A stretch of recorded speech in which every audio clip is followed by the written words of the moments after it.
Simplified summary: chloramphenicol. Mechanism of action: blocks the peptidyl transferase enzyme on the 50s ribosomal subunit. Stops bacterial protein synthesis. Bacteriostatic, slows down bacterial growth. Clinical uses: used for meningitis caused by Haemophilus influenza, Neisseria meningitidis, Streptococcus pneumoniae.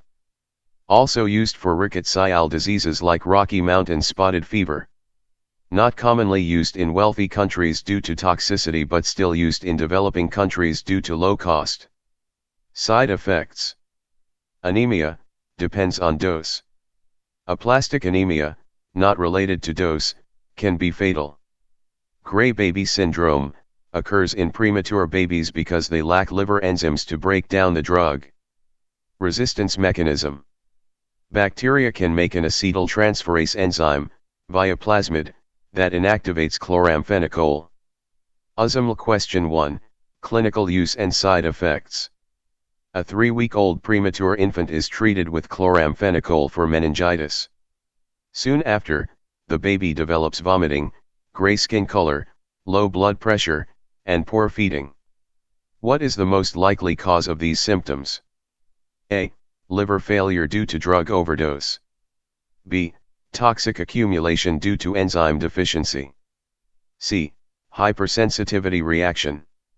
D. Inhibition of DNA synthesis. E. Immune-mediated hemolysis. Correct answer, B. Toxic accumulation due to enzyme deficiency. Explanation: A. Liver failure, not the primary cause, it's the lack of a specific enzyme. B. Correct. Premature babies lack UDP-glucuronidyltransferase, which is needed to metabolize chloramphenicol. This leads to gray baby syndrome. C. Hypersensitivity, not the mechanism here. D. DNA synthesis, not the drug's target. E. Hemolysis, not the cause of gray baby syndrome. USMLE Question 2, Mechanism of action and resistance. A 35-year-old man in a rural clinic is treated with chloramphenicol for suspected rickettsial disease. Which of the following best describes this drug's mechanism of action? A. Binds to the 30s ribosomal subunit and causes misreading of mRNA.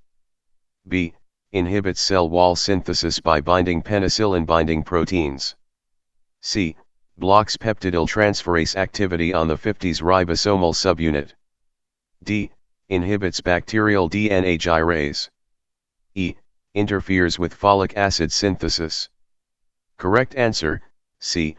Blocks peptidyl transferase activity on the 50s ribosomal subunit. Explanation: A. 30s misreading, describes aminoglycosides. B. Cell wall synthesis, describes beta-lactams. C. Correct. Chloramphenicol blocks peptidyl transferase on 50s, stopping protein synthesis. D. DNA gyrase, describes fluoroquinolones. E. Folic acid, describes sulfonamides and trimethoprim.